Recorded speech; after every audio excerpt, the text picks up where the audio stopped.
Hello, everyone, and welcome to another episode of Secrets for an Inspirational Life. How are you all today? I hope that wherever you are on this huge and amazing planet, there is something beautiful happening to you right now. And let us not forget that life is beautiful. You know, there are so many things out there now that try to take us on a different path and try to make us believe, I suppose, always in life, that life is difficult and is all about suffering. But in fact, we didn't come to this world to suffer. We came to rejoice at being born, at being created. And we have this absolutely amazing opportunity to fulfill this soul contract that we have all been given. And we don't leave this planet until we have fulfilled it. So at times when we can fear so many things, so many people, so many events, let us not fear. Let us have that courage to keep the promise to ourselves and to our heart and our soul and to all the people that we made this contract with, this beautiful, loving contract, to help each other along the way and along this magical journey of life. Now, I am very excited, I have to say to you, and truly delighted to welcome my guest today, who is the amazing Karen Robinson. Karen is an osteopath and a teacher who has taught at the European School of Osteopathy and many other places, but she's going to tell you about that a little bit later on. She was a council member of the British Osteopathic Association, and that led her to being the president from 2006 to 2008. Karen established her own clinic, which was over 20 years ago now, and she now works with a team of talented osteopaths and sports therapists. She has studied many interesting things, and among them is medical acupuncture, paediatric and cranial osteopathy, something which I absolutely love, I have to say. Now, you know how life is. After some personal challenges, which included a heart incident back in 2007, it led Karen to start looking at other ways in which she could view the body and help people in another way. This, in fact, has influenced her choices in life and also her training. She has experienced many different therapies, including transformational breathing, past life regression, acupuncture, medical herbalism, and all sorts of different styles of meditation, yoga, and somatics. Karen has also studied shiatsu, pain management, trained in family systemic constellations, and embarked on a course on mind-body therapy. Now, this is all very, very fascinating. One of her specialities is looking at how trauma is held in the body, how it is expressed, and what we can do to support and heal ourselves and other people. Today, she shares her incredible knowledge and her life journey. Welcome, dear Karen. Thank you, Mimi, for that introduction. Wow. That's quite something, isn't it? Yes, it's always not slightly uncomfortable, but yeah, slightly uncomfortable hearing yourself read back to you. It's very strange, I have to say. It's a little bit like accepting the Oscars, I suppose, in a way, but it's a fascinating life. Thank you so much, firstly, for joining me today. It's an absolute honour to have you here. Oh, my pleasure, my pleasure. Now, how are you? How are things in your world before we go on for you to share your extraordinary life journey? Yeah, I'm Is that the $64 million question? That's the $64 million question, Yeah. where it's like we could end up on a total different track as to oh, you've caught me straight away, Mimi. This is really interesting. As to whether I go on a total different track from what I've just said and actually say where I really am today, or whether we look at and keep on track. I am. Go on the track. You know what they say? Go on the road less travelled. It's far more interesting. As I sit here, and the reason I asked that is I have therapy. I work with an amazing counsellor, and she asked the question, so how are you today? And I've just gone back into a flashback as to like, oh, that's not like, yeah, I'm fine, I'm doing really well, thank you very much, when actually none of that is kind of true. So I'm just having a moment. So moment. You know when you ask people, and some people say, "How are you?" I saw the neighbour this morning. "Hello, how are you?" "Yes, fine." No, I wanted to ask him, actually, how are you really? Because he didn't say fine in the same way that he says it every other day. So I think we all have this little sort of circus act going on when people ask us this, and depending on who it is and in what sort of mood we're in at that moment, I suppose it's the type of answer changes, doesn't it? And I think that's a really interesting question, and how do we answer that question? And you've nailed it, is depending on the circumstance will depend how we answer that. And I think if we then sit and reflect, it's kind of like, so take a couple of steps back maybe. So why do we choose to share certain things with certain people and not things with other people? It's really, I thought that's an interesting question. And I think most of that's going to come down to safety. Do I feel safe expressing how I really am to this person or in this situation or where it is do I feel safe to do it at the end of the day? So yes, it's true. And I read something really interesting this morning, Karen. It was actually one of the wise sages of old, and it went something like, it doesn't matter, even if the world is burning, it won't affect you if you are at peace with your heart. And that struck a chord with me, because I thought, actually, that's the whole point. When people sort of trigger you or situations trigger you, I think it's always because there's something that we're not at peace with within ourselves. Yes, and I agree with that. And I also think sometimes you have to actually recognise that you are being triggered.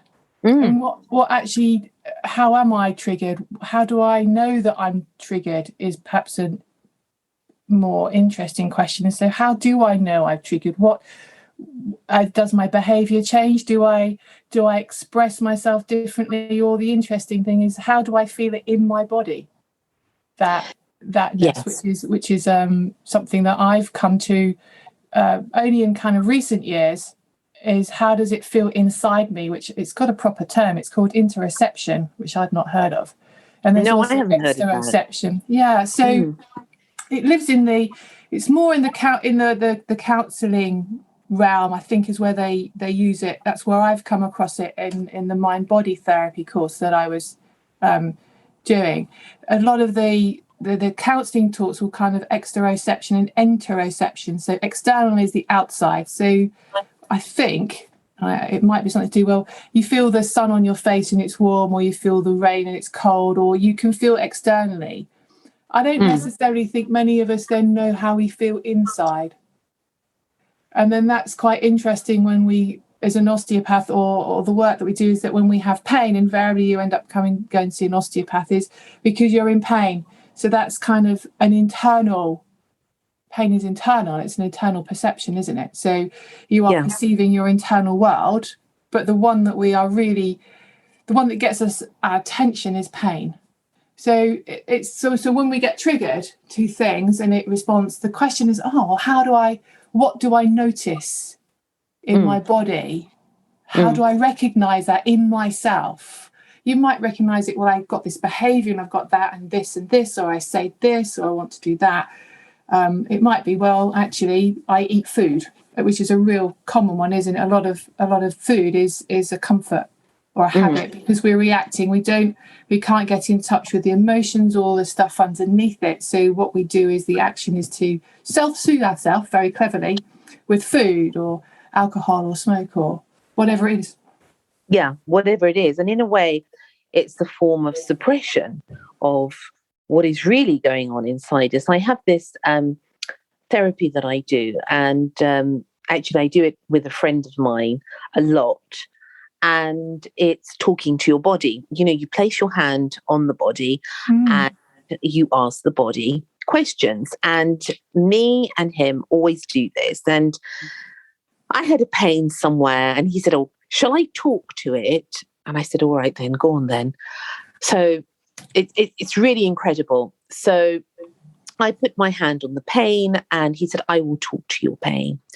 And I suppose, in a way, that's what we're all doing, is talking to each other's pain in some way. And he said it was my leg at the time, my knee, and he said, oh, hello, Mimi's knee, what's wrong with you? And I will never forget this. And it said, I don't like you. I thought, oh my goodness, I can't say that. And he said, what did it say? And I said, oh, nothing. And he said, no, what did it say? I said, it said it doesn't like you. And I thought, how rude. And he said, oh, why is that? And it said, you ask too many questions.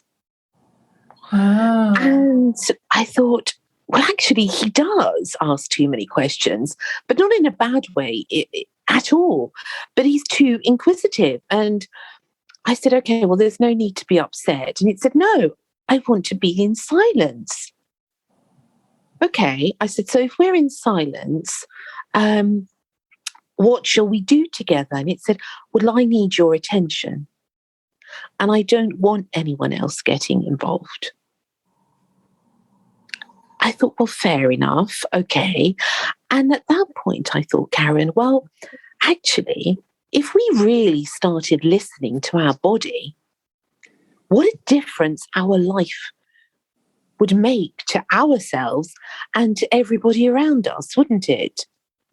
I think so. And I think there are various different ways that you can listen to your body. But I think a lot of people just think, what do you mean, listen to my body? I think there are a lot of us, a lot of people out there who are quite disconnected to themselves and their bodies, and you can kind of extend that into nature and life in general. But really interesting, isn't it, how knees have got a talk. There's a couple of books that I quite like using in clinic, and even for myself.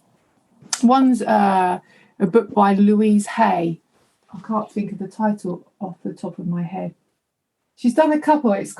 She's been around for a good many years, but her thing is about we tend to have negative self-talk, and a lot of her stuff is to have positive affirmations, which I know immediately it's a bit like, oh my God, I can feel yourself cringing inside a little bit about that, because I still have that reaction. And she's split down the body into what different parts of the body might mean, as to, so why do various bits of our body hurt, or we can go on to the how later, but why do they hurt? Why is this particular bit? Why have I got that and not that? Why have I got a knee pain and not a shoulder pain?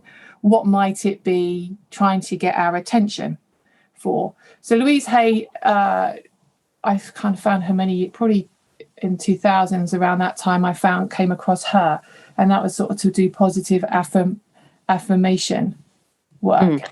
And then the next one was sort of more recently, is a lady called Deb Shapiro. She's written a book, I think, called Your Body Speaks Your Emotions, which is really quite nice, and it's like a mind-body dialogue, and it just gives you again an incentive, perhaps another way of looking at what could be going on in your life that maybe That's you don't want to interesting. look I'm at. going to have a look at that. Mm. Deb Shapiro, your body speaks your mind. Is that it? Your body speaks your emotions. Okay. I'm going to have a look at that because it definitely does. Yes, and I think it ties up quite the Deb Shapiro one. It ties up really nicely with I've just studied the Shiatsu, which is the Chinese philosophy of health, and again, it kind of pulls in a bit of Louise Hay stuff, the Chinese philosophy, other things, and just puts it in a really, for me, readable and understandable format as to what other things could be going on. So, for example, the first thing is we're negatively programmed anyhow. So we have a negative bias. The brain is negatively biased. So it's much easier to be negative about something than positive. So we have to constantly work to be positive, which is why I think the positive affirmation stuff helps, is that we do, I'm not worthy, I'm not good enough, la, la, la. A lot of the self-help coaching is all about this negative view that we have on ourselves, and we continually taught about or looked at. It's kind of cultural, societal, all that. So actually we have to be proactive and active in maintaining the positiveness, which on days when you're feeling down, you really can't be positive. But that's an interesting, I think sometimes when you realise that you're programmed that way, in a way, for me, it helps me understand how I am, and then how, therefore, patients and people are. And then you can just sort of kind of move, and it might give some stuff. So I think, for example, low back pain, most of us have got low back pain. And I'm paraphrasing by Mag, because I haven't got it in front of me, the book, but along the lines of my back's gone. And it's kind of like, well, I can flippantly say, so, well, where's your back gone? Because it quite clearly hasn't gone anywhere. It's still here. Your back hasn't gone anywhere. So the question then is, so what has gone? And then you look into it. It might be however you might roll, but 30s, 40s, and 50s usually. So the premise is that what then goes is your ability to potentially earn money, or support yourself, support your family. And then when you tie on things like low back area from Chinese stuff, is diagnostic areas, is the water element, and the water is fear. And there's lots of thoughts that the low back area is to do with finances and fear. So if your low back goes, or you're unable to work, or it's pain, then actually the fear is that you're unable to support yourself. Or how am I going to support myself? How am I going to support my family?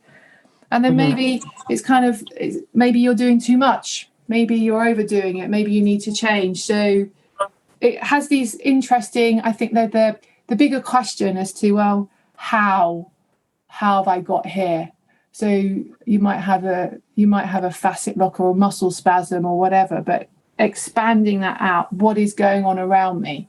Why have I got a low back? Why have I got a low back spasm? And it may well be that you fell out of something or fell off of something, but a lot of times it's like you bend over to pick something off the floor that's not particularly heavy, and you end up stuck. Yes, and you hear so many people say, my back's playing up also. Yes. What does that actually mean? It's a good question, never understand that. What is that? It's playing up. Yeah. So what is playing up? Yes. And I think then that's the question, is, so what does playing up mean by you? So what does that actually mean? I don't even know what that means. Or when something's playing up, I always associate it with it's being naughty. Yes. I had exactly the same. It's not doing what you want it. It's not doing what you want it to do. Yes. If something's playing, like a child or I was thinking children or animals, or even a car, it's playing up. Yes. So it's not doing what you want it to do, or expect it to do, or what it should be doing. So yeah. It's very interesting. It's very interesting. And the use of the words is interesting as well.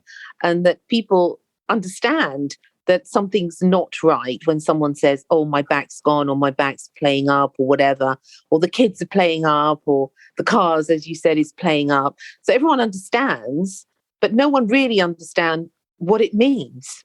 No, and what's the underneath it? It's like unpicking it. It's unpicking it and actually exactly. So a couple of layers under that. So what exactly is under there?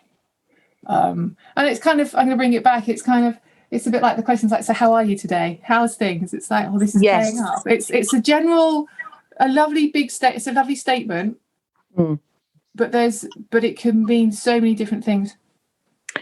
It's true. And I actually like it when I say to people, not that I want people to be miserable, of course, but when I say, how are you? And they'll say, it's shit. And I think, is it? Yeah, actually, it is really shit, isn't it? And somehow in that moment of direness, you have a connection because you're being raw and you're being real. And if you can find people that you can say that I feel really crap, I think that could be the start of a wonderful friendship, because you feel comfortable enough to admit that. And that's another thing. And that then we can sort of explore down a different route, because actually everything seems to be superficial to a way, isn't it? How many conversations do we have, or friendships or relationships do we have where actually you can be, the word that's coming is authentic, which is, as you say, have that ability. Is like, well, how are you today? Yeah, today's not a good day. And not have to feel, I'm fine, paste a smile on my face and keep going when inside something's broken or it's not working, to actually say, today's not really a good day. And then for someone to say, okay, I hear it's not a good day. Do you want to talk about it? Do you want me to sit with you? As opposed to fix it. We like fixing things. And that, I reflect on that with osteopathy now, is people, or any treatment, we go to somebody to be fixed, which is quite an interesting thought. And sometimes it's kind of like, okay, well, we can look at fixing you, but what do we actually fix you or not? What do we do? Do we unwind, unpick, explore? Do we go on a journey as to, how have you got here? And some people want to understand that, and some people just want to be fixed or cured. It's true. I have a friend of mine, and he goes to a chiropractor, and he gets fixed, as you say, in inverted, commas. He's fixed, but he's only fixed for 2 or 3 days because he has to keep going. And throughout, the sort of intermittent times when he's okay, but usually his back is not okay. So I said to him the other day, well, actually, what is this chiropractor fixing? It's brilliant, he said. Mim, for 2 days, 3 days, it's brilliant. I said, and then he said, well, it's rubbish. I said, so you're not really getting fixed, are you? And it's interesting because he's suffering a lot with it, but he's not getting fixed in any way, shape or form. It's sort of a way like you have a ruin of a house and you're just putting on paint and trying to make it look okay, and until the paint chips, it's okay. And I wonder, Karen, how many of us are actually doing that in our life? As a good question. And the thing that I would then add on is, and actually that might be absolutely fine, because it may be serving a purpose, a really good purpose. That's the other thing that I'm learning is with my counselling and stuff is if it's a coping strategy, then it was put in place for a very good reason. So do you really want to take a coping strategy away? Question one. But then the question is that person aware that this is a coping strategy, or not? What it's there for a reason, because we have it. I do think that's people might not want to hear that. It's not for a reason, but we have it. We have it, and we're experiencing it. So it's here. It's not thinking about it. We are in it. So it is here, and therefore it is serving a purpose, depending on, and that will then depend, I guess, on your beliefs and ideas and stuff about it. The constellation stuff, the systemic constellation, is really interesting because what is that, Karen? Oh God, I don't know how to explain. Pretend I'm 5 years old. Oh yes, that's not helping. Constellations. It's you have to experience it to really. It's an experiential process. I personally think it's an experiential process. It's to do with. So, for example, everything is a solution for something else in the system. So you have a system, the word like a system, what's a system? It's like, oh God, how do you explain systems? It's not a great word. Constellations would mean like stars. So everything's linked. So I suppose, and I'm just rambling, I find it very difficult to explain succinctly. It's got a few processes. So a constellation, so when we are, something is always as a result of something. It's a solution to something, which is really interesting. So when you come to anything in life and you come from a stance, because it is a stance, that this is a solution to something, if you're treating what you come with, then you're not treating the bit behind it. And actually the bit behind it is what you want to look at. Does that make sense? So high blood pressure, I'm going to pick high blood pressure. High blood pressure is a solution for something. The reason you've got high blood pressure is the body's responding to something, and the way that it is responding is via increasing your blood pressure. So you can treat the blood pressure, but what you really want to do is get below it and actually understand, well, what is the cause? What is causing the high blood pressure? What is in that bit? Because the blood pressure is a solution for something. So there's that premise. There's also a premise that everything has a place and time. So, for example, if we're here today, it means I have a mother and I have a father, because I wouldn't be here without a mother and a father. Because, well, actually, I could be here without a mother and a father, granted, IVF and all that. But generally, there'll be a male and a female to form a child. So then you have to put them behind you, because your parents become your ancestors are behind you. And then so when you go forward in life, you're walking forward in life, they should be behind you. And we all know that we get caught up with hidden loyalties. I like the word hidden loyalties. A lot of stuff's hidden, so we don't know. Hidden loyalties, and there's a black sheep in their family, or so-and-so all it does this way, or this is how we are, this is what women in our family do, this is how we behave. And you can see it's that generational thing, is that you repeat the behaviours that you know, and you repeat them. And a lot of it is learned behaviour, but they're also finding now it's this is to belong in a family, you have to toe the line is not the word, but there are certain ways that you behave when you're in a family, and then to step outside of that and do something different is really difficult, because then there is the hidden loyalties to the family. So we do it this way, do it that way. So that's why it's quite difficult to explain. There's a from a health point of view, there's a book written by, I think it's Stefan Hausner, German guy, and his book is called Even If It Costs Me My Life, and that looks at what illnesses are.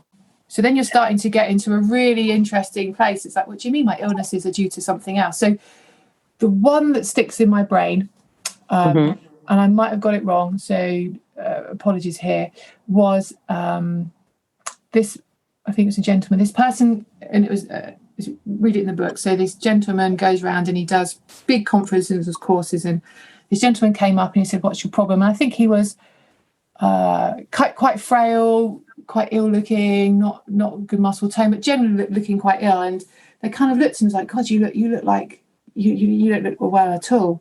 And then when you looked in his history, so bearing in mind this is Germany, it was kind of someone in his family, one of his ancestors was in the concentration camps. So they were a Nazi soldier or whatever in the concentration camps. Yeah. Obviously I think doing a job that he shouldn't have done or didn't want to do, but you had to do, didn't you? Because otherwise that's what you did. So what was then being remembered, so constellations remember, So what this person was doing was, and no one talked about it, because who's going to talk about that in a family? That's shame, isn't it? That's shame and black sheep of the family, and we don't talk about it. So in not talking about that section or history of life, and it happened, you can't wipe it away. It happened.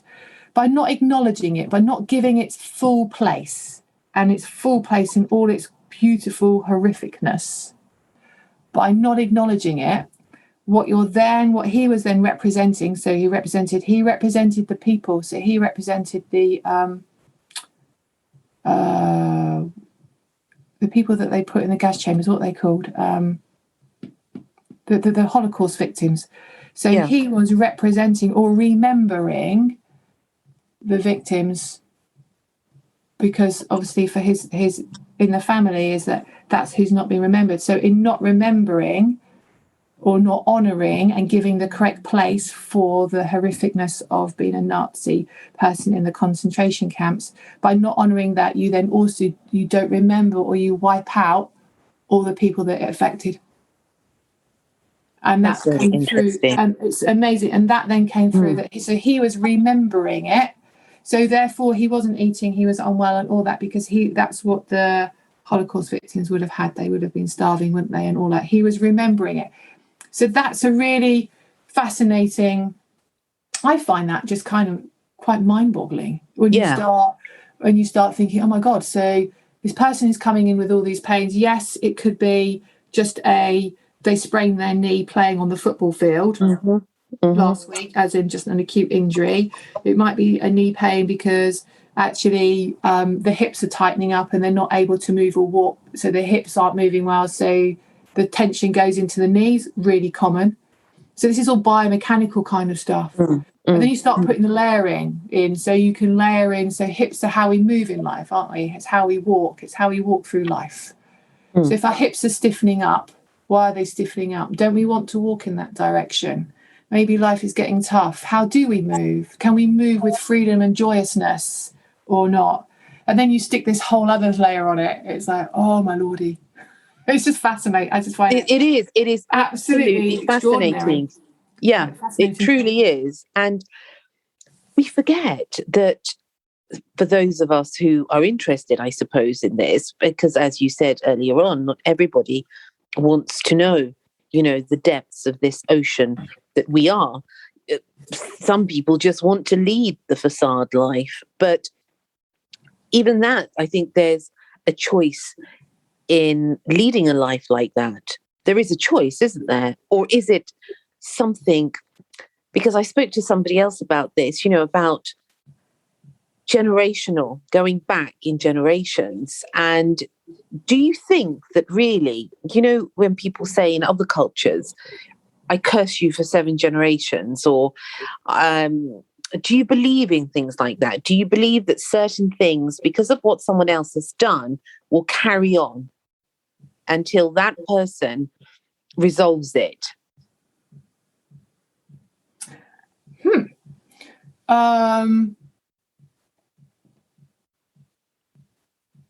That's a very good question. One I've not considered, which is why I'm considering.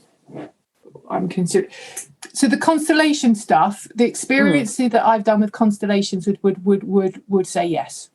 And I've done far too many workshops and stepped in and represented things in people's lives where you see it played out. So that's, you see the whole thing play out. And I've certainly done it in my own personal work. And it is quite extraordinary. So yes, there is an element of the children heal the parents, because we're the ones or whoever does the work heals it. But if you do the work, you get a chance to heal the ancestors behind you. But you also, if you have children, you get to change what is passed on to them. And you see that within the constellations, and it's extraordinary. You can do a piece of work, and within 10 or 15 minutes, if a person's done it who's got children, within 10 or 15 minutes, the children phone up and they can feel a change has happened. It's a bit like, what? But when you experience it, it is quite astonishing. So I do think there is certainly the constellation stuff means that it's possible. Whether it ties down and the beliefs are in other religious kind of things, then I don't have the experience of that or in that, as in whether it's a curse, but I think sort of science and understanding, as we understand more and more and more, a lot of the curses or sayings are starting, that there's actually truth in them. We're starting to understand that actually, yes, it's not just a thing. It's actually there is a truth in that. Things like, I think you carry 3 generations, isn't it? It's 3 generations of mums, for example, it's 3 generations back. But that's because in the grandmother, if you're the grandmother, you are carrying your granddaughter. Genetically, the cells are already there. So I've heard of that. So genetically, whatever that person is predisposed to, you are predisposed to. So that then makes sense. It then makes sense if that actually I have my mum, but also I have what my grandmother was. And if we go back to where they were, that's war. Yes. They're looking at wars and famines and destruction. And okay, in the UK we don't necessarily have it. We're not in it at the moment, but certainly my mum and dad. My dad fought in the Korean War. He was shot and wounded. He was shot in the head and wounded because he fought in the Korean War. And my mum's Austrian, and she lived under Russian occupation as a child.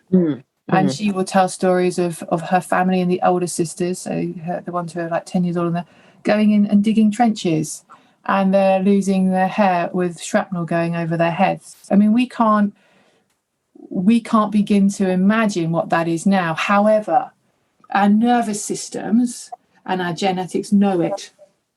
Yes. Because we have experienced it. And then we've experienced, whether it's, you can look at the not superficial, because that's not superficial, but you have the behaviour, don't you? So people behave in a certain way. And then we copy that behaviour because it's what we're taught. So that's your nurture. But I guess you also then have the nature and underneath it, which comes through as well. So you've got both.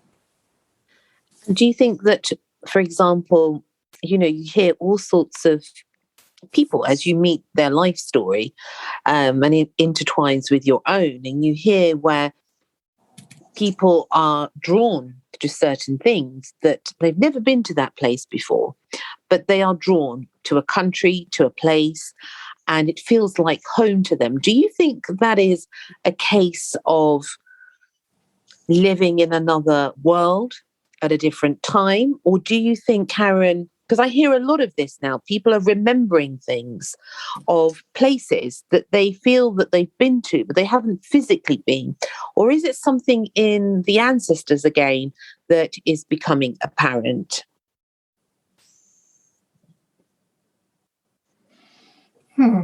Another good question.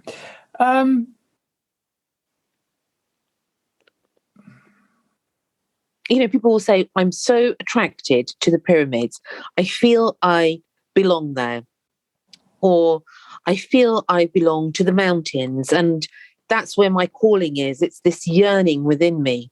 And they have like little TV screens of where they remember something and it's gone. So is this ancestral or is this something different? I think that would depend who you talk to, actually. What do you think? What do I think? I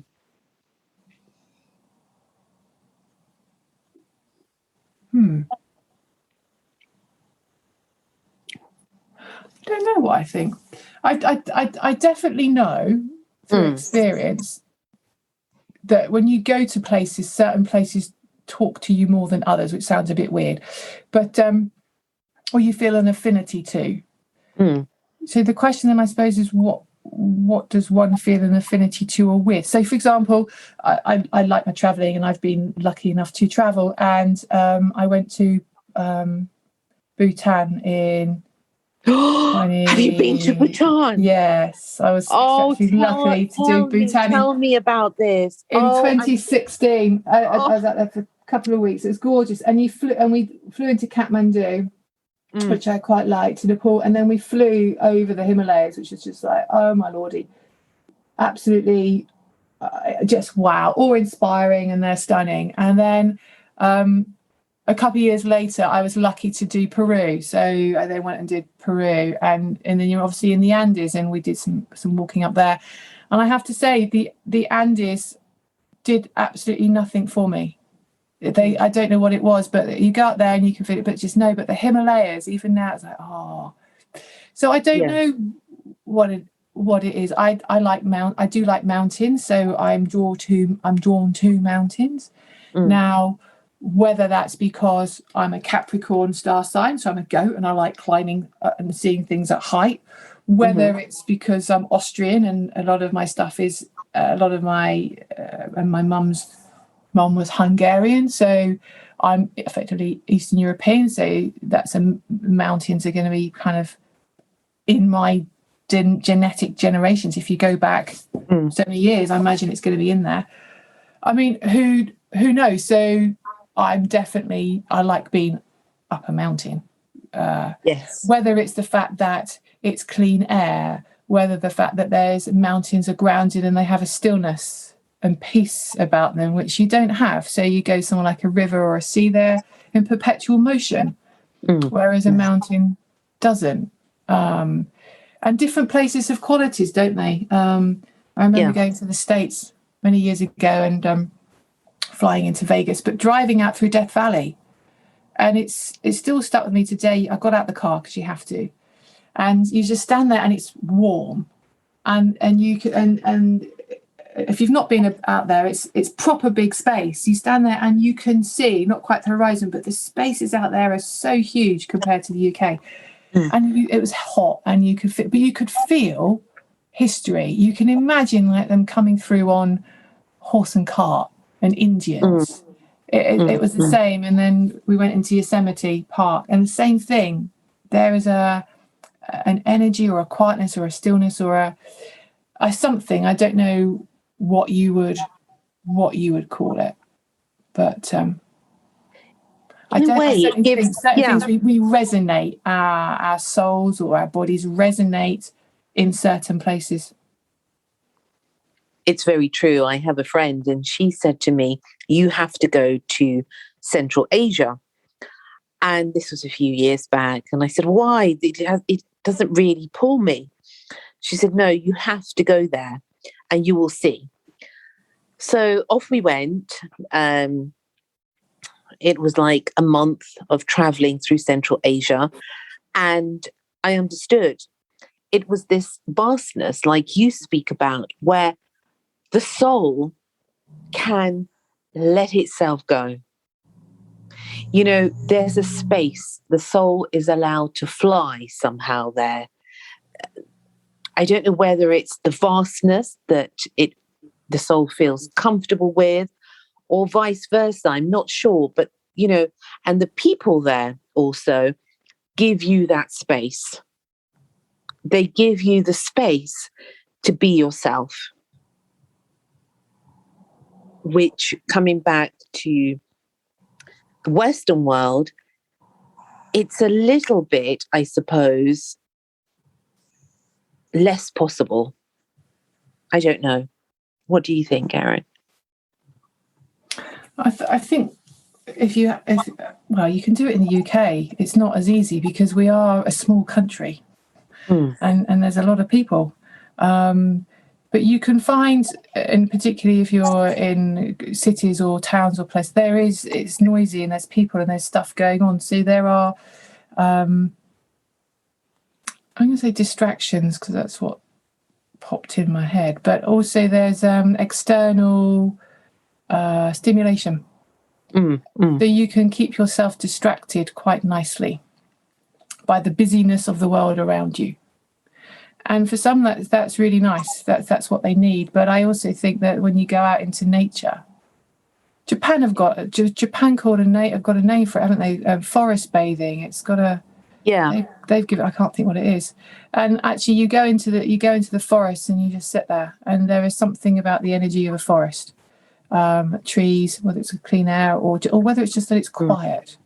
Yeah. And that you haven't got roads, you haven't got people, you haven't got the hustle and bustle. You don't have to project an image or be someone perhaps you're not. Or if you're having a rubbish day, you can just sit there and have a rubbish day and not feel that you have to put a smile upon your face because that's what is expected of you. Maybe it gives you the time to reconnect with who you are inside, as opposed to what you have to do to get through life. But people are afraid, I think, on the whole, of finding out who they are. And in a way, there is this sense of panic that I feel from people, that they're being forced to reconnect to themselves, or to forever, in a way, lose themselves. It's like a huge shift of energy where, with my experience of people at the moment, is that they're either running to themselves desperately, or they're desperately running away from themselves. And where is the balance? Where can you find that balance in these times?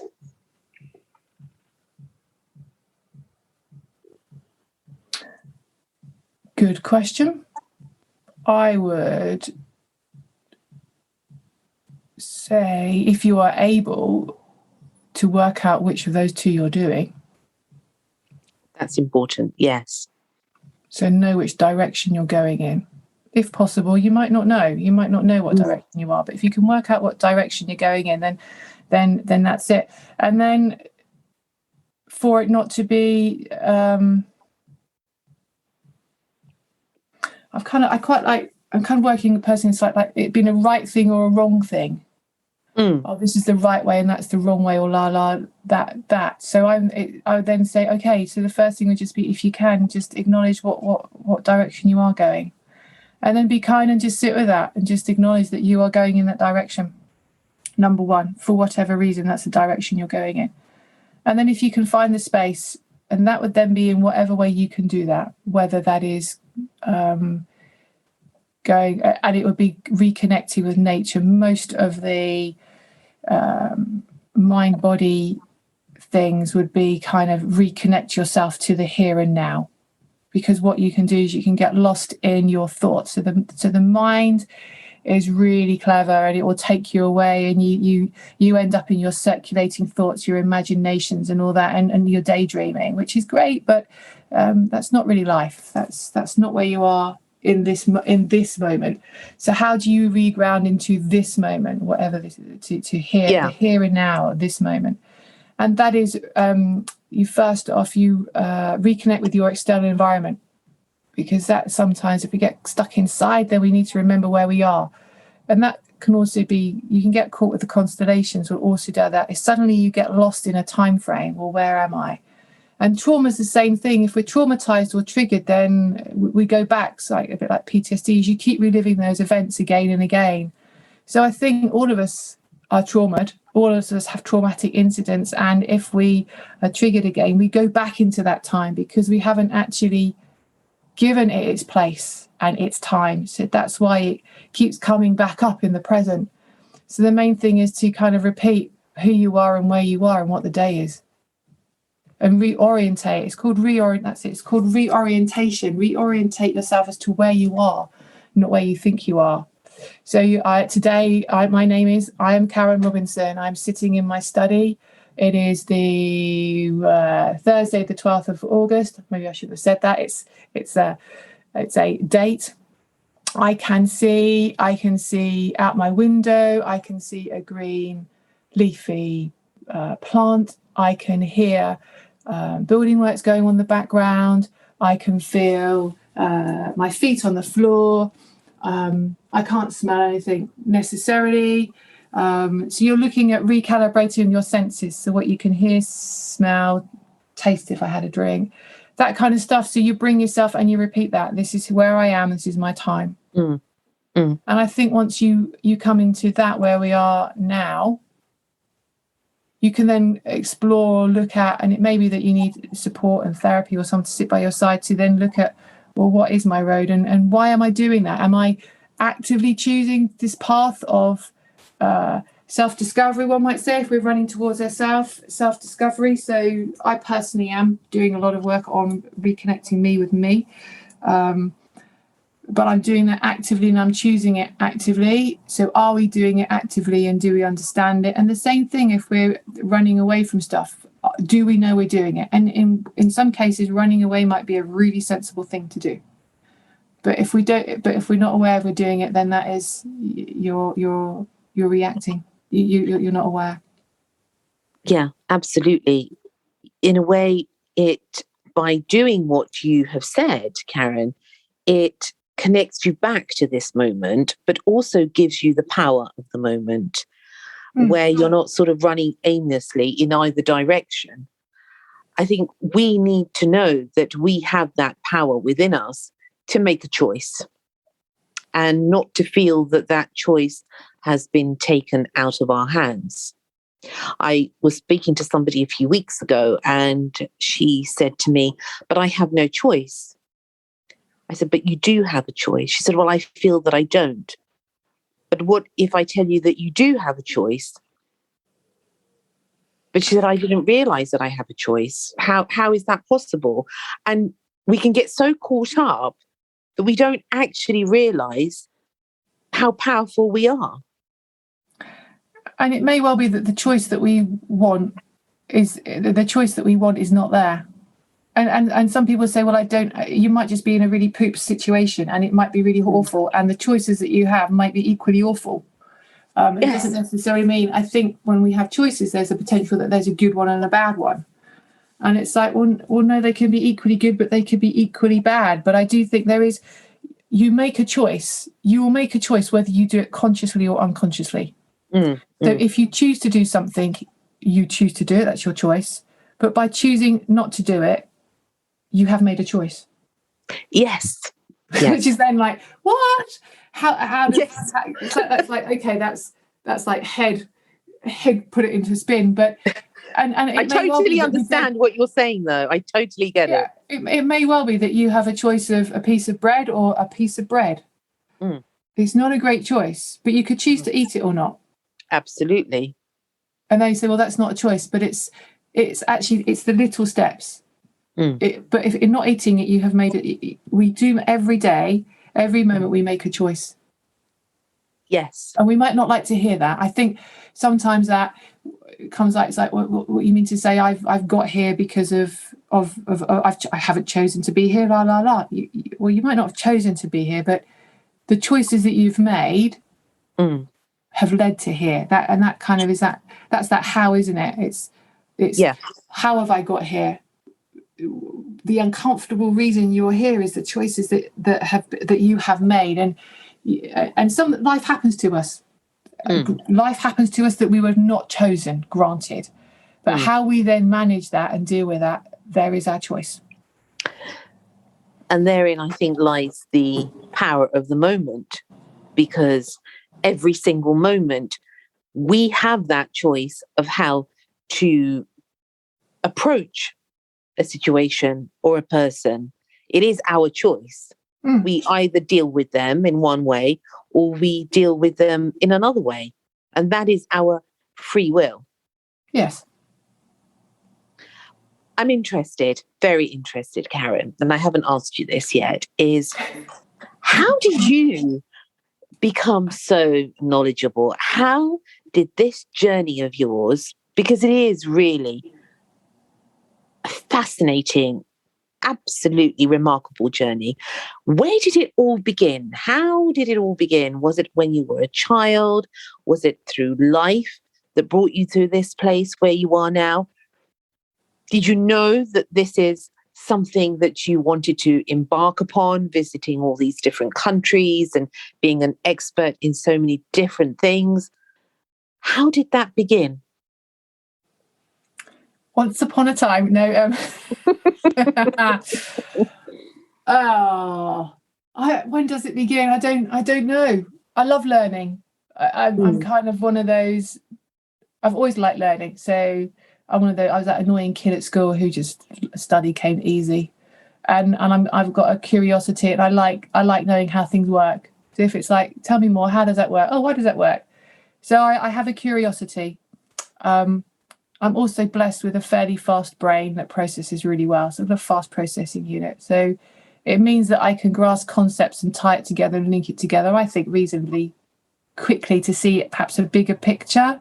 So I guess that's kind of what I came in with. It's what I was born with. I suppose, how did I end up in healthcare? Yeah, how did you become an osteopath? So did my O-levels, did my A-levels, and looked at doing university. And I looked to do, back in the day, because there's questions, I think I wanted to become a police dog handler, a lawyer, and read the bar, or an accountant, because I like figures. So can't be further than where I am today. And I got accepted into the police at 18 and a half, went through their 3-day training, and I decided at 18 not to go to uni because I thought, you know what, I don't want to go in the police yet. I just wanted to know whether I could. And then I looked at lawyer, and I thought, if I want to become a lawyer, I'm reading the bar, I'm going to be defending people who may well have done bad things. And I thought, I'm not sure I could cope with that. I could cope with that myself. So I ended up just working a blast from the past here, anyone who travels up the M1, Newport Pagnell Service Area, or Trust House Forte. Now Welcome Break. Nice plug there for them. Worked there as a 16-year-old, and at 18 I just stayed on. I went to work in the commercial department and went back on site. So I was into business, I suppose, and thoroughly enjoyed it. I quite like business. And then you start looking at, well, if I have what do I want to do? What do I like doing? So I like learning, I like teaching. How can I do that with then potentially like having a family? What would be a good career? What would mean that if I wanted to have children and have time out would mean that I'd still earn a reasonable wage? So at that time it was really, I've got a logical thought out, very logical, very thought out, very structured. And a couple of my colleagues at work, they had bad backs and they came back and talked about an osteopath. And it's like, oh, what's one of those? So I kind of looked at the courses, and they were a 4-year full-time. And I mean full-time. I mean, I was in school 7 hours a day, 5 days a week. So we had full contact. And I applied, and those were the days, I'm starting to show my age now, those are the days where you were paid to do your degrees. And osteopathy was a diploma. It wasn't even a degree when I did it. It was a professional qualification. So I got accepted into the European School, and I got my course fees paid, and I went along. I did 4 years, and I have to say I thoroughly loved it, thoroughly enjoyed it, and it's an amazing. I love my job. I love my career. It's an amazing opportunity. So anybody who's thinking about doing it is osteopathy. So it then meant that I get to see everybody every half an hour. I get to meet somebody new, challenge, problem solve, that kind of problem solving, what's going on. So my first sort of part, I suppose, 10 years was very structural, very mechanical, very structural, very, I'm going to call it medical, along those lines. So the ergonomics in the assessments and how things work and the medical model. And then I had a couple of health incidences. One was burnout. I had adrenal fatigue, actually, which is really interesting. And then my main was my heart. I had a heart incident, which was paroxysmal ventricular tachycardia, as I was diagnosed with. And afterwards, so the ventricle part of the heart is it's the bottom heart of the pump. It just went into a spasm. So instead of that nice contraction, like you get your lub dub of heart thing, it just sat there and did a quivering act for a few hours. So I woke up on my own. I was on my own at the time. Woke up at home thinking, don't feel too great. Took my pulse on the wrist. Couldn't find a pulse on the wrist. Took one on my neck and was like, not sure this is quite so good. Phoned 111 as you do. And so I had a chat with them, and it's like, are you having effectively a little bit of health knowledge can sometimes be scary. It's like, no, I don't think I'm having a heart attack, but I can see why you think I'm having a heart attack. So it's like, oh, right, okay. And they said, well, we'll get a doctor to phone you. So I remember I got myself up, I got dressed, I packed a bag. The doctor phoned me, I don't know, about half an hour, 40 minutes later, and they said, right, you call an ambulance. It's like, what? You want me to dial 999? It's like, yeah, you dial 99. It's like, oh, okay. It's like, can't I just walk up to the ambulance station up the road? Because there's one up like 5 minutes up the road. No, you dial 999. It's like, okay. Dial 999, they arrive. It's like 3 o'clock in the morning, 4 o'clock in the morning. And open the door to them. It's like, so where's the patient? It's like, it's me. And then I felt awful. Then I had to sit down, and then it suddenly all kind of kicked in, and I struggled to find a pulse and get it sorted. So it was in the ambulance to the hospital, sitting in A&E and ultimately having drugs to recorrect my heartbeat. And then I had a scan a week or so later, and there was nothing. They couldn't find anything. And I don't smoke, I don't drink. At the time, I was doing a lot of fitness. I used to be a fitness instructor.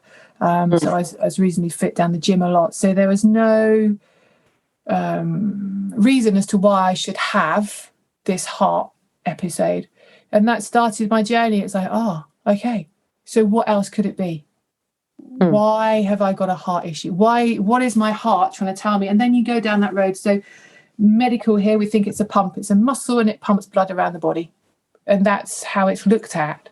Yet the moment you step away from modern medicine and you look sideways, it's different. And you look at the emotional side. And I think this is probably where Louise Hay came in.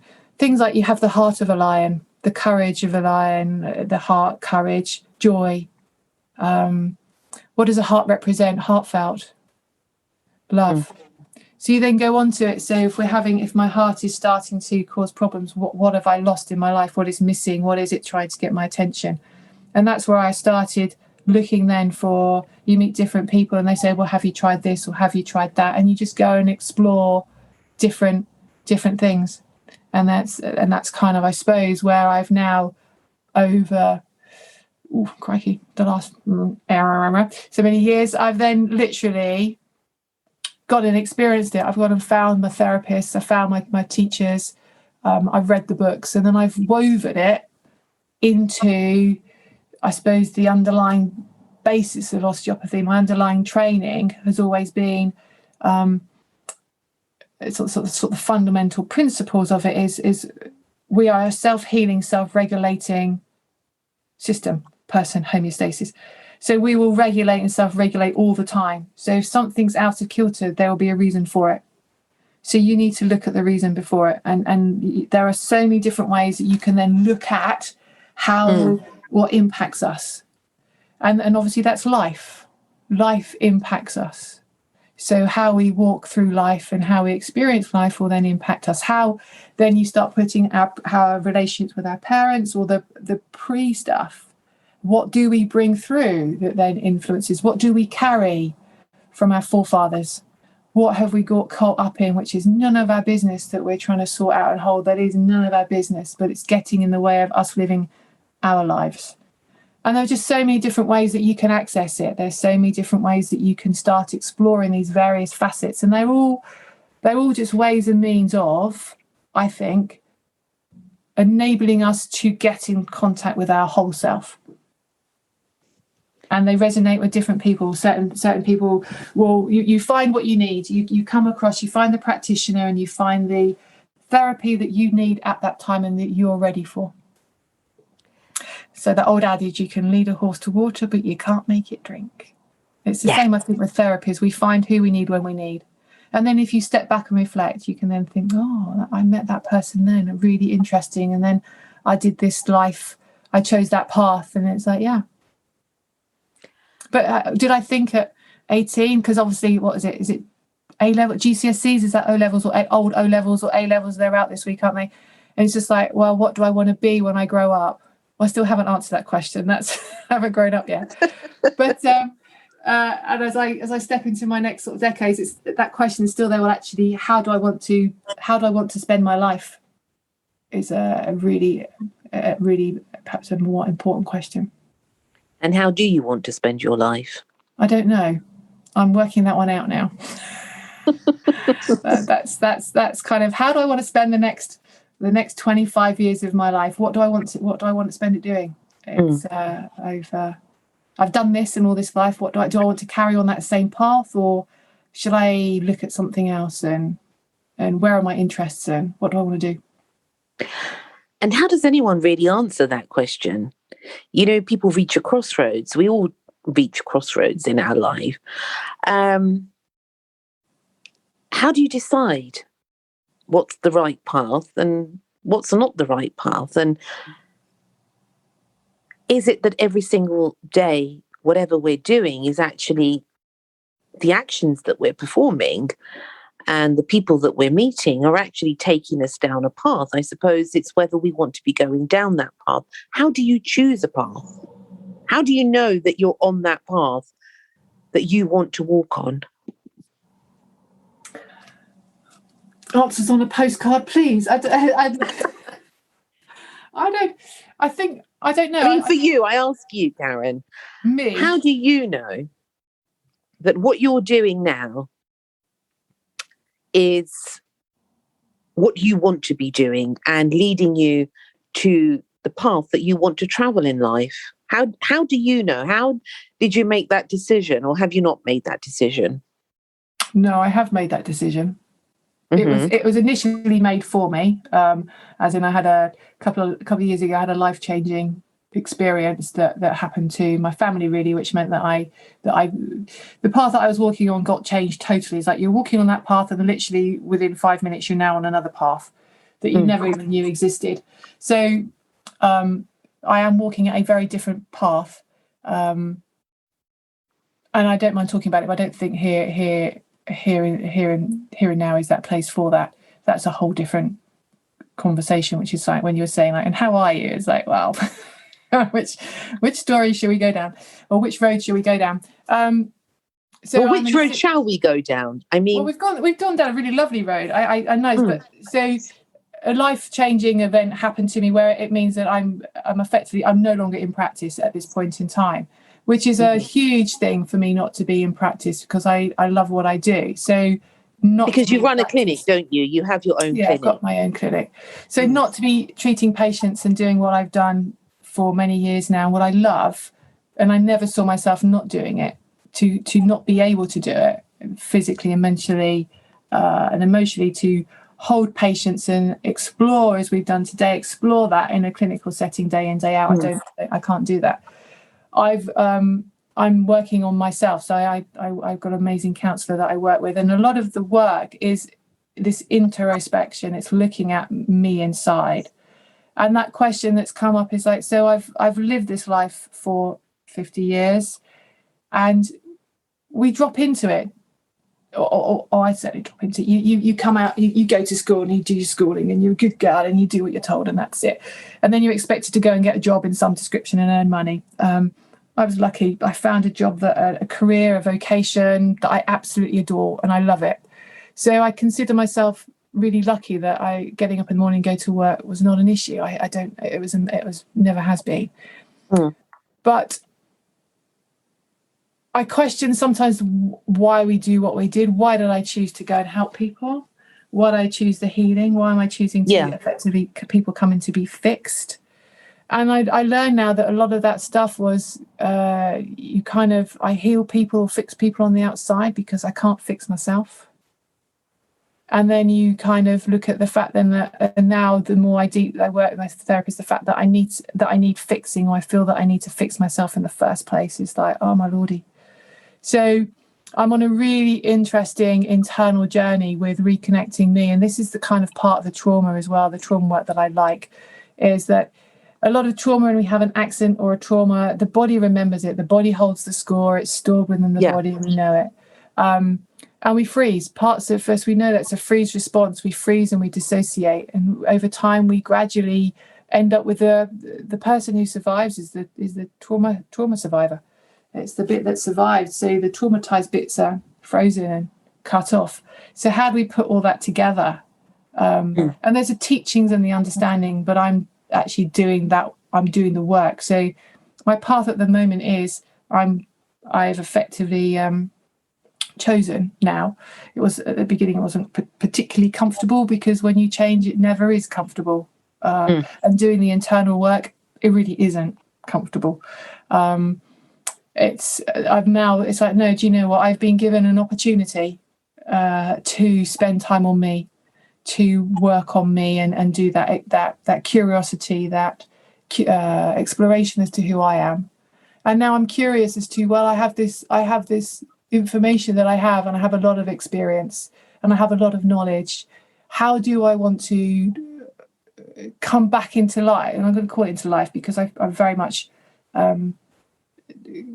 stayed at home. I keep myself to myself at the moment, because when you're working on yourself, you can't be distracted with other stuff, because as we said earlier, we kind of have to put our little persona on, put my Karen coat on to deal with this situation, or present this face to be in here, or talk here in that way, and it's exhausting. So now I choose not to. I choose to reconnect with me. So once I've done that piece of work, and I guess one day, maybe I'll wake up, maybe I won't, and just think, oh, it's a different day, or I feel different, or you get some days you think, do you know what, I really fancy doing this today, or I really fancy doing that today. And I think it's just getting rid of the limitations that we put on ourselves, that there's a whole wide world out there that can be experienced. Actually, my counsellor asked me a really good question a few weeks ago, because this kind of conversation comes up, and she said, what do you want to experience? And I thought, that's a really good question, isn't it? What do you want? This is your life. And depending what your thoughts are, we may get reincarnated or not, blah, blah, blah. We might have many lives. But the life we have at the moment, and some people would say that we actually have multiple lives all at the same time, and this body is just our body and our mind is just a figment. I believe that. I think that's quite possible, actually. So you've got a huge different way. But if we take it that here, now, this moment, I have this body, and I have this moment,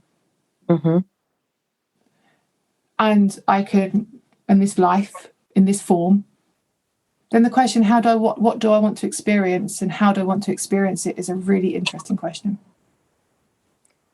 And do you have the answer? No. I don't, because there's so many interests that you then think, well, what interest do you have? It's like, well, I love traveling. I'd like to do some more traveling, but I don't want to travel on my own. I'd like to find a group of people to travel. Like the conversation we've had today is so fascinating. So yeah, more conversations like this, finding, what's that word? Finding your tribe, finding my tribe of people who are like-minded, where you can sit and have these conversations where you get, wow, enthusiasm, and wow, that's great, I hadn't thought about that, what a good question, hadn't thought about that, and it gets you thinking in a different way, and who knows what might open up or become available to you, because you've thought about things in a different way. I think we don't know.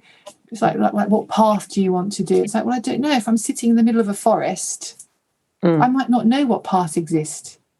It's quite nice to someone to show you different paths. Well, there's a path here. You could go here. It goes to here. A path there. Or I might think, do you know what?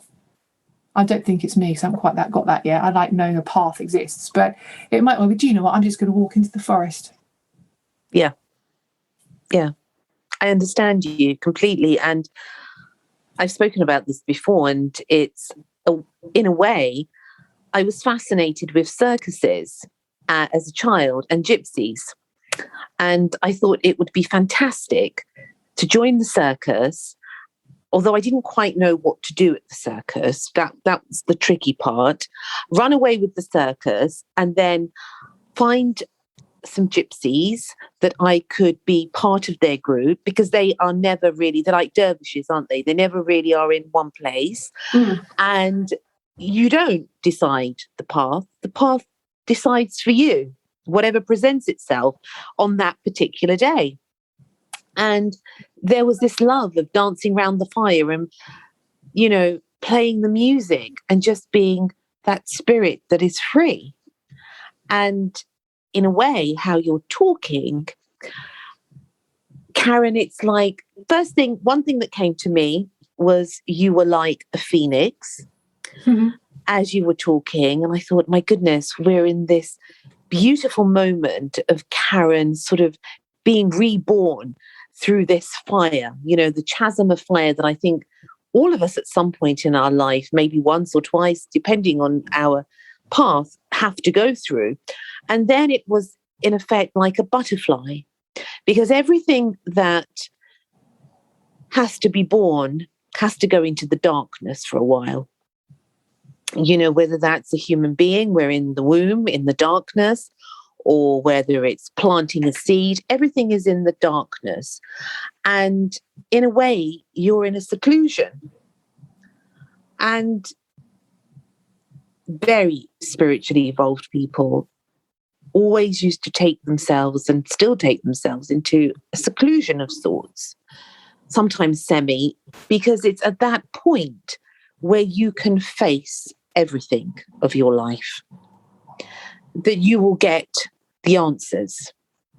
So I am so grateful to you, Karen, because you have sort of graced us with your presence in this beautiful time of where you are transforming into something quite exquisite. Thank you. Yes. And that was a quite sharp yes, wasn't it? Yes, that was.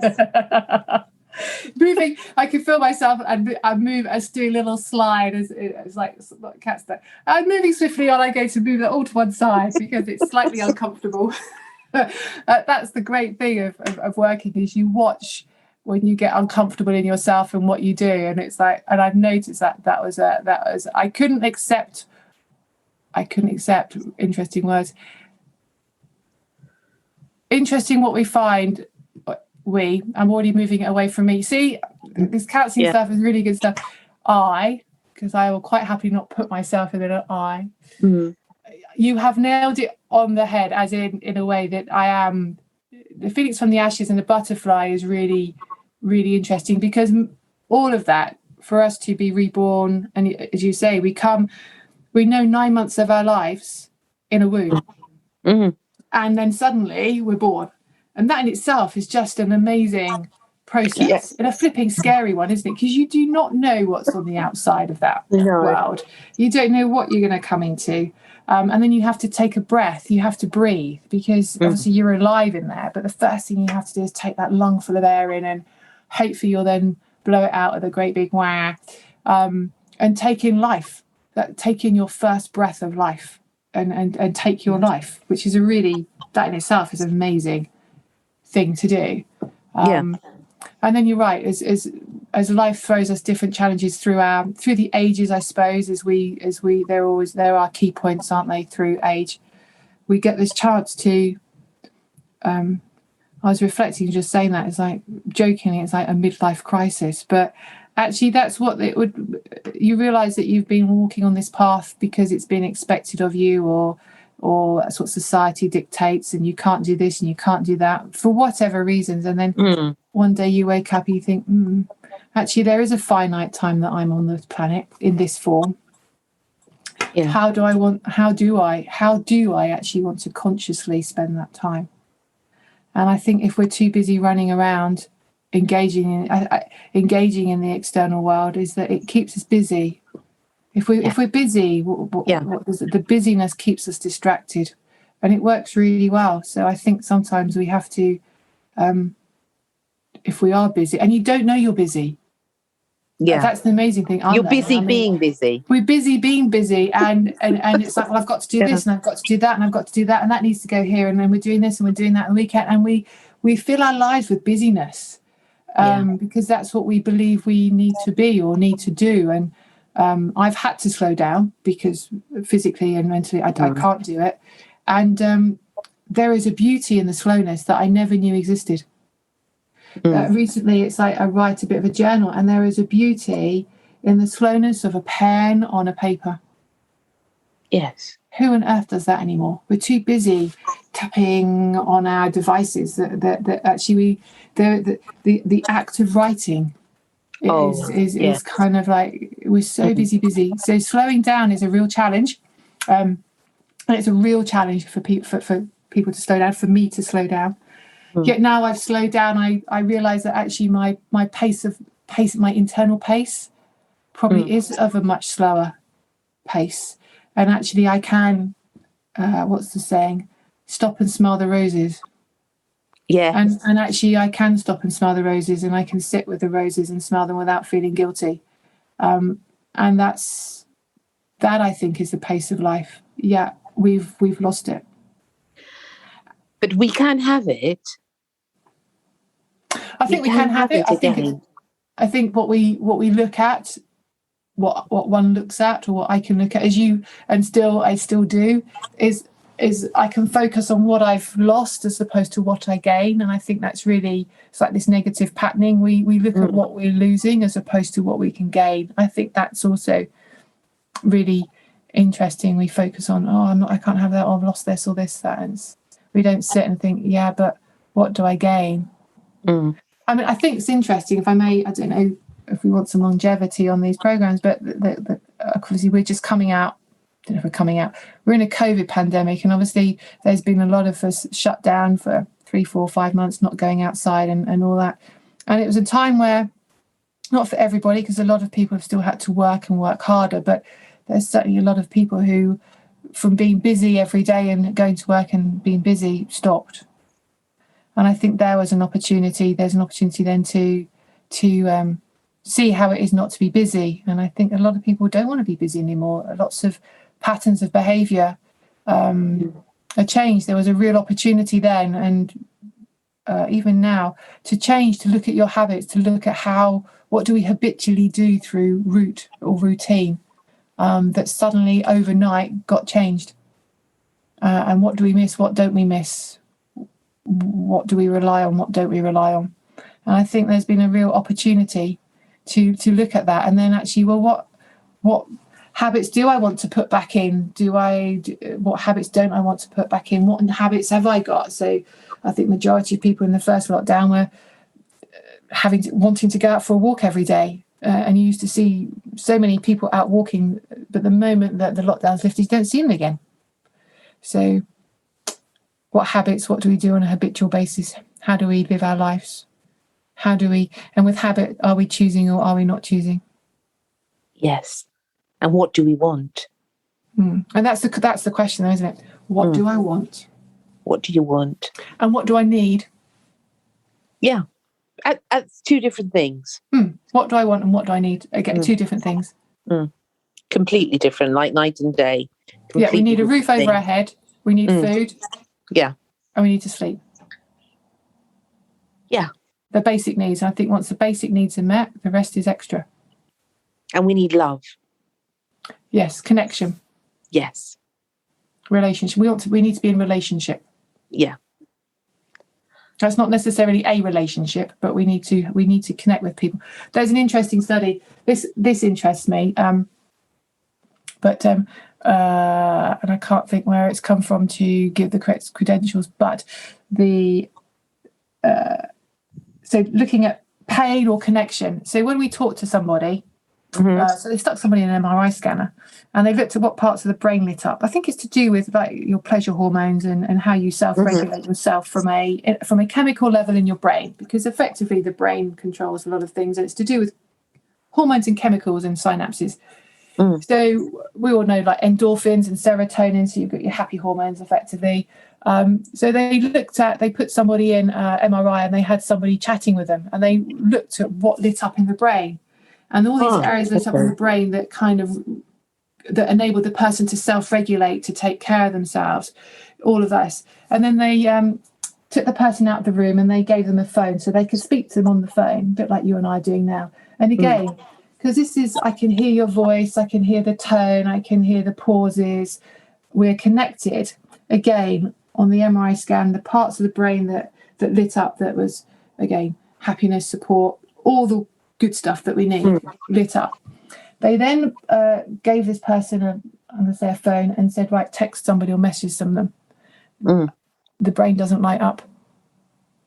Oh.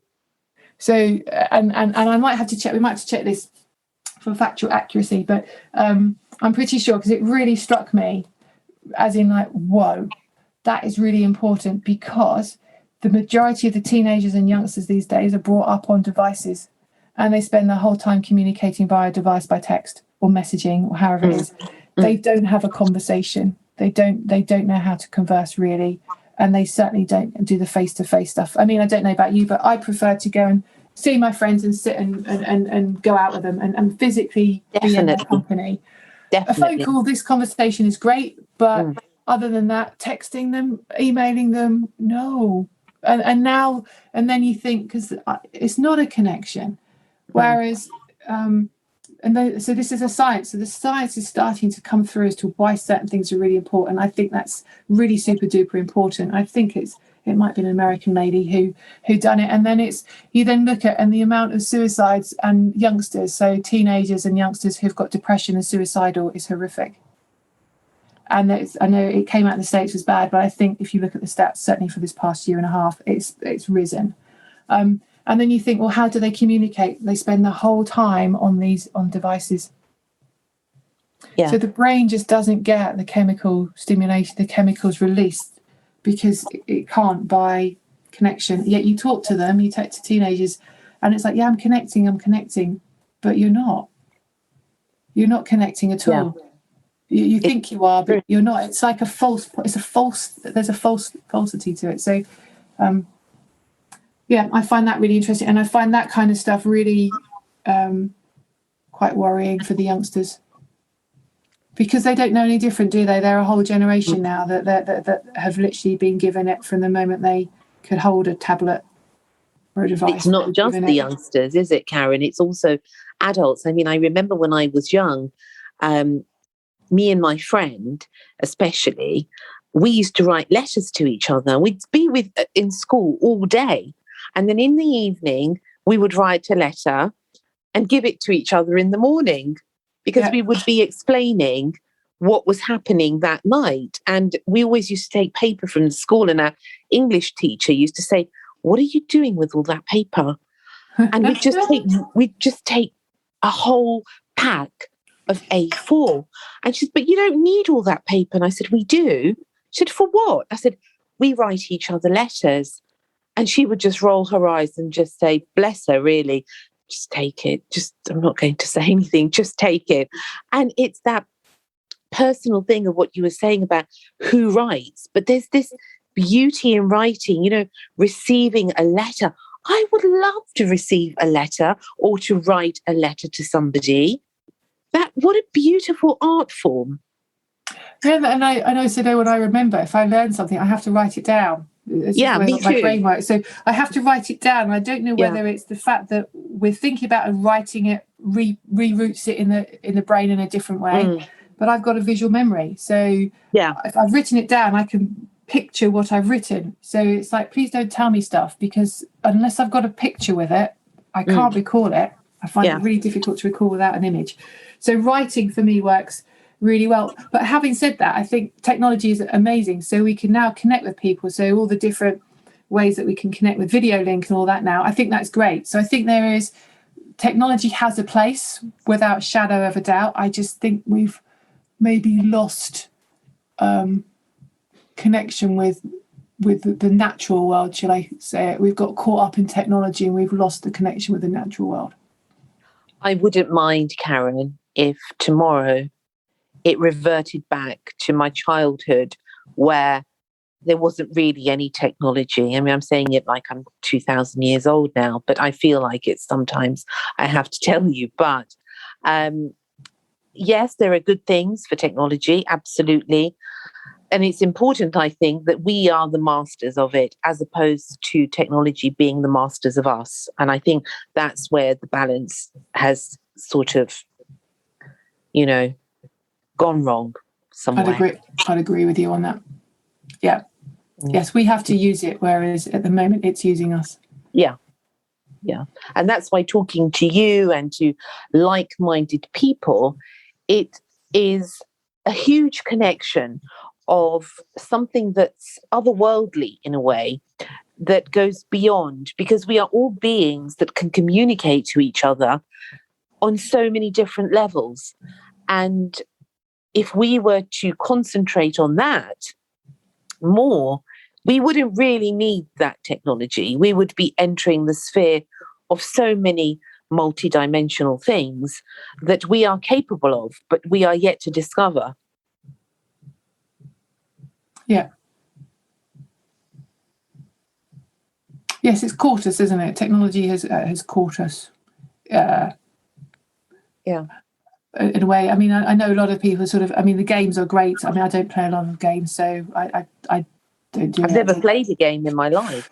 Yes, I've played a couple, and I get caught. I have to say, I have taken a couple of them off my phone because they are the biggest time wasters in the world. I mean, you can you start with one, and half an hour later, you're still playing it. It's like I've gained nothing. I've learned nothing. I've done nothing apart from play a game. They are super duper time wasters. They're babysitters, aren't they? Really, in a way.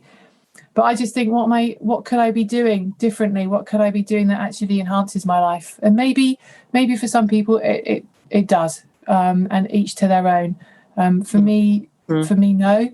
But I think a lot of it now is that where's the creativity? Where is the, when you and I were growing up, sort of back in time, is that you had to wait for stuff. It's kind of, you saved, you waited. Whereas now everything is instantaneous. You can click a button and something arrives. I think we've lost the ability of patience and of tending to something, of growing something, of instant gratification. Yeah, immediately, and then it's short-lived, isn't it? So then you keep clicking into another one, which then puts you into your addictiveness of stuff, and then it's an external. So you're getting your gratification externally. And therein lies the challenges or the problems, is that if you're looking outside of you, then you're always looking outside of you. You need to find it on the inside.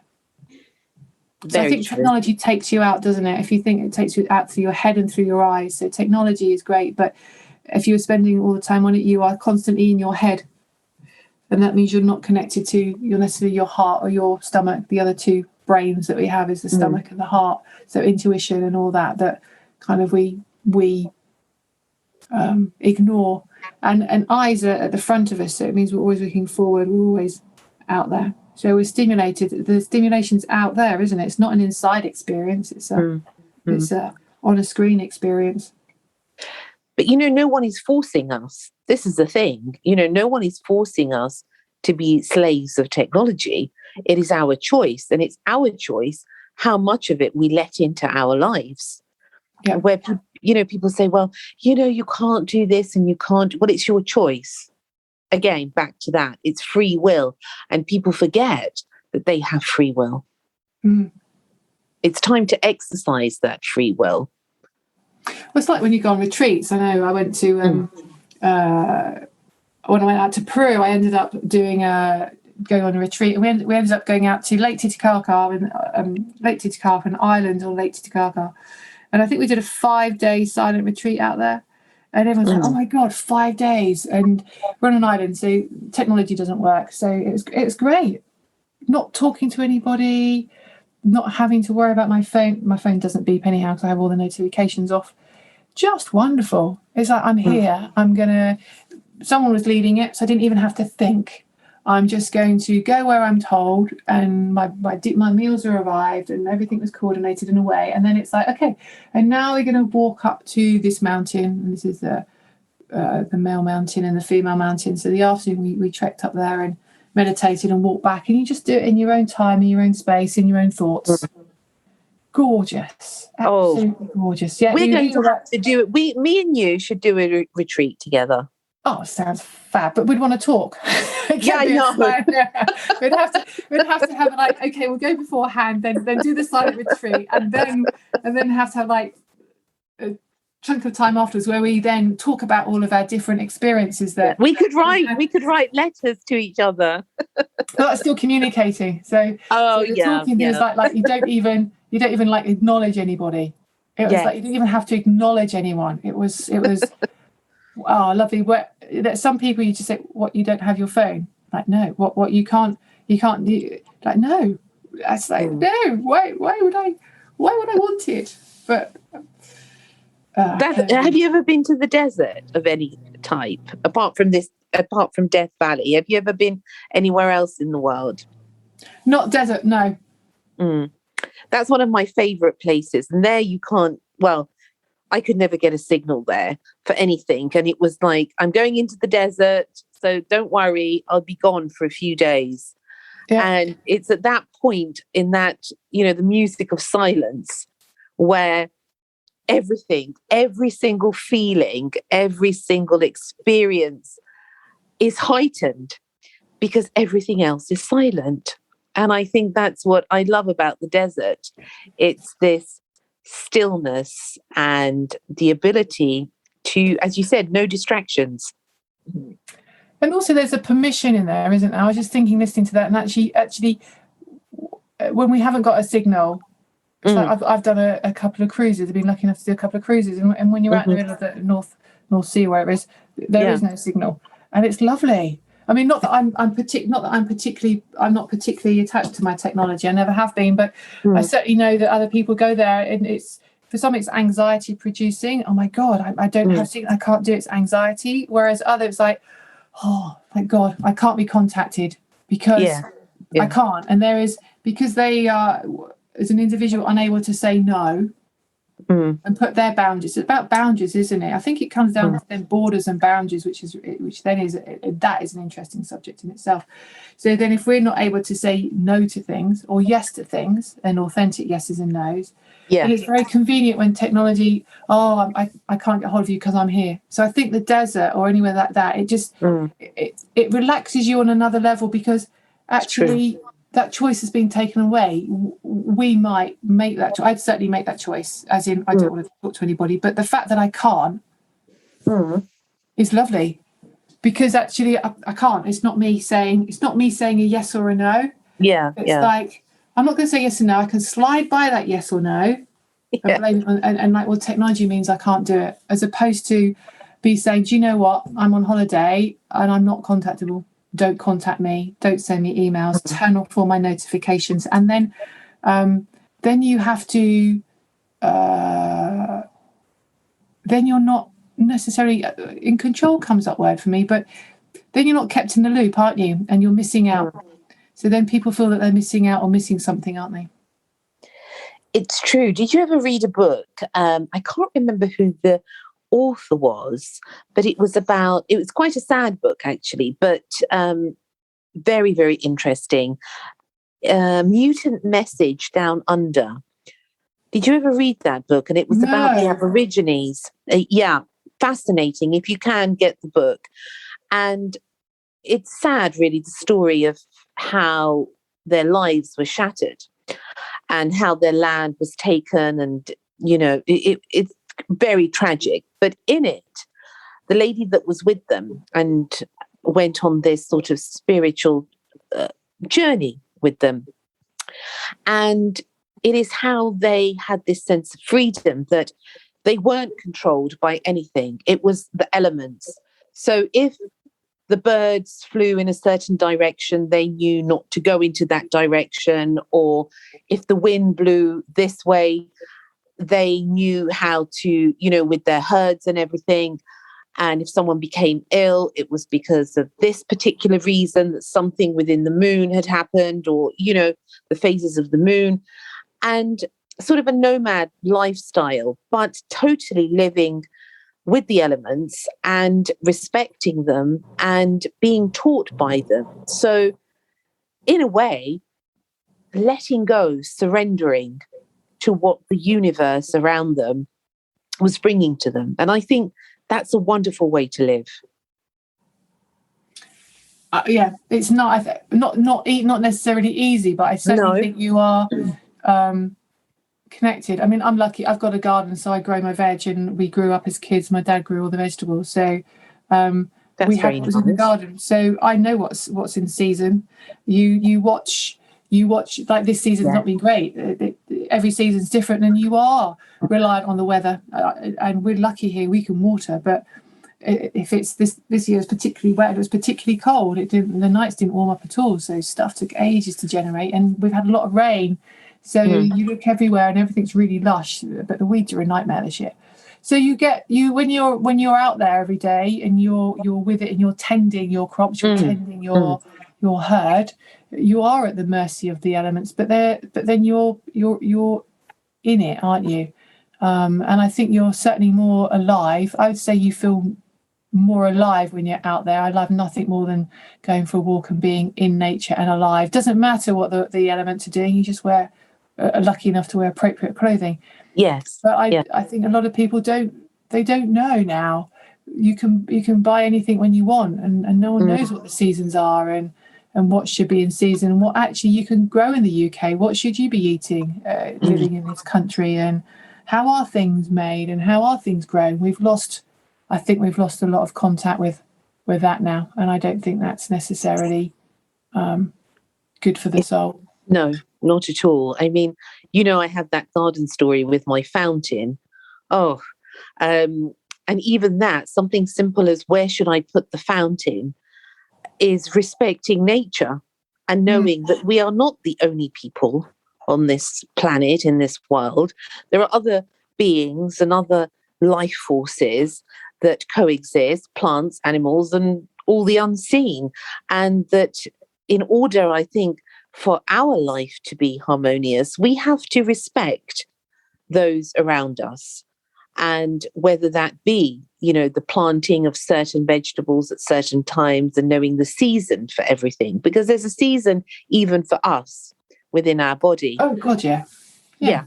So I think getting back to nature, really, I feel is the answer, especially for myself, when I'm in nature amongst the trees and all of the flowers, whatever it may be, and the birds, is something that I feel rejuvenated again. Yeah, I think something inside just goes, oh, thank you. Yes. Yeah. I think anybody who goes out, whether it's the seaside or out into the parks or whatever, once you've been out and you come back, you feel different. You feel different. And I suppose, what does different mean? That's when you would look at this interoception stuff. You would then sit and go like, well, what am I aware before I go out? And what am I aware? What am I aware in myself when I come back? And then you start to get a map of your internal world as opposed to the external world. Yeah. Beautiful. Oh my goodness, Karen, I could talk to you forever, really, as you know. Absolutely amazing. This conversation has been fantastic, I have to say. Well, I've thoroughly enjoyed myself, I have to say. And you're right, we could just keep going on and throw some interesting questions and carry on. So you'll have to come again. You will come again, won't you? Yeah. And we can talk about something, so many different things that we could talk about. Maybe some heads up on some of the questions next time. It's just like, that's they're the good ones. They're the ones that we can kind of, even I, it sounded rather pompous. We all get stuck, or I get stuck in our patterns, and I know what I know, and I have my thoughts about it, and hopefully from a reasonable amount of reading and understanding. And it's always good to be challenged. It's always good for someone to question or put a different slant on things, so that we can truly look at the whole, as opposed to our little viewpoint. And I do always think when we stop and think, and it's like, hadn't thought about that. That's a good question. Didn't consider it that way. Then those pauses are really good. I think sometimes we're so busy we forget that we don't notice the pauses. Yeah, and they hold a lot of answers, those pauses, I have to say. They have a lot of answers. Thank you so much, Karen, for coming on today. And thank you, Mimi. As I said to you, an absolutely fascinating being you are. And I know you're going to say, well, yes. And I will then think, oh, okay, you know that moment we had a while ago, and we were talking about the phoenix and the caterpillar, and your response to that. Yes. It was like, when you're children and someone, your friend says to you, well, you have a really nice dress and it's so lovely. And I love it. I love it. I love it. And then the other person gets all shy. Okay, so should we talk about the dinner? What should we talk about? And it was one of those moments. So I did sort of smile inside, I have to say. But I really do feel that. And thank you for sharing your beautiful light with us.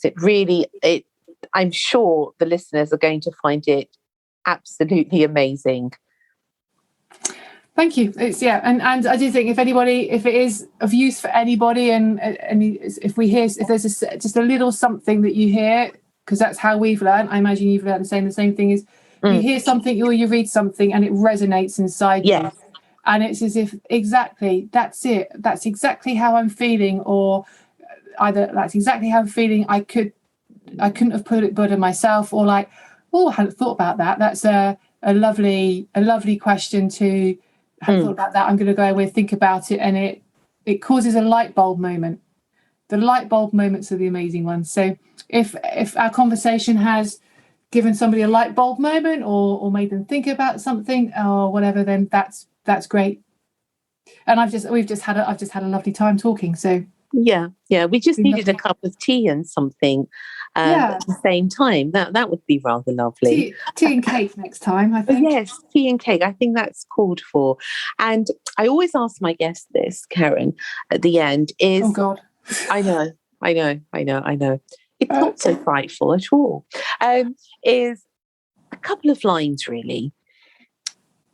Just something that's helped you along the way in life to be able to stay optimistic, hopeful, and courageous, I suppose. Something that you could, share your thoughts, in a couple of sentences that would inspire people. The words so what's coming up for me would be yourself.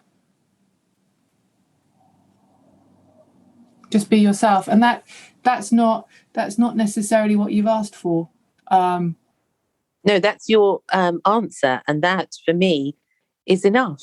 But my answer would be yourself, and if you can be yourself, and that might not be easy, but I would definitely say if you can be yourself. Be yourself. And if you can't, be kind to yourself. For all the... I'm talking to myself here. Really interesting. Be kind to yourself for all the different strategies and tactics you put in place to keep yourself safe, to enable you to be here today. I like that. That's very good advice, actually, I have to say. Yeah, because I'm exceptionally critical of myself, and give myself a reasonable hard time. So, I think most of us, I think we all do. A lot of us do that. So I think actually, I know it's been kind, I like this be kind thing, but actually, when if you do the work, or whatever you embark on, whatever journey you embark on, or however you choose to live your life, whether it is you want to explore different stuff with therapies or whatever. There's a tendency that a lot say it's like, I've done it wrong, or I shouldn't have had to do this, or all these strategies and techniques are just wrong or bad, or this and blah blah. And it's come out of the constellation stuff, which is one of the reasons I love this. We've done this out of pure love to protect ourselves, to enable ourselves to be here today. So the first thing we need to do is to thank ourselves for what we've done. Thank ourselves for the strategies and the tactics and everything we put in place that enabled us to be here today. Be thankful, be grateful for them, and then leave them where they belong. Yes, give them I'm going to say thank you. Give them their place and leave them where they belong. But there's such a thing, a lot of things like, well, this is wrong, we shouldn't be doing that. It's like, no. Give yourself a hug. Be kind to yourself. You've done that because you needed to do it. Be kind to yourself first, and then when you put it down with kindness as to exactly what you had to do to be here today.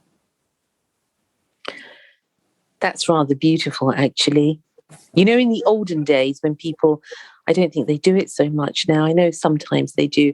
When someone kisses someone's hand out of respect, it feels like one of those moments where, you know, a total respect for another soul and total respect for our own soul. I think that's quite a beautiful moment. Yeah, I think it's really important. I don't think we do enough. I don't think we do enough of it. So that's something that I've learned is for me is all my stuff that I've got for here. So when I look out now at other people and they go through their stuff, it's the first thing is we all I should do this negative. So no, whoa, just no, stop, just stop. Yes, yeah, it's true. It's true, very true. Come again. It's been an absolute delight and pleasure to have you here. And I can't wait to speak to you again. Really, it's so fascinating. And you are so full of wisdom, Karen, really, truly. And I am sure, like I said, that people out there, I can't wait to hear the comments because, you know, I am certain that you're going to be a big hit with them. Oh, thank you. Definitely. Bless. That might be my new journey then. Who knows? Who knows? Who knows? With your new computer as well. With my new computer, I know. Who knows? Thank you again, Karen. And I wish you a beautiful day, whatever you're doing for the rest of the day. Lovely. Thanks, Mimi, and same to you. Take care. Bye. Thank you. Bye-bye. Bye. Bye. Karen Robinson. A delight, really, to hear such wisdom and deep conversation that is really needed at times for us to find our way again. Thank you so much for joining me once again, and I wish you a beautiful day wherever you are. Until next time, take care and lots of love.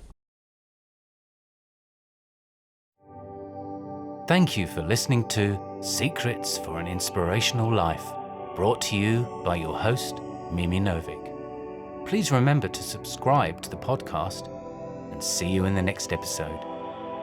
For more information about Mimi Novic and her books, music, and inspirational work, take a look at her website, www.miminovic.co.uk.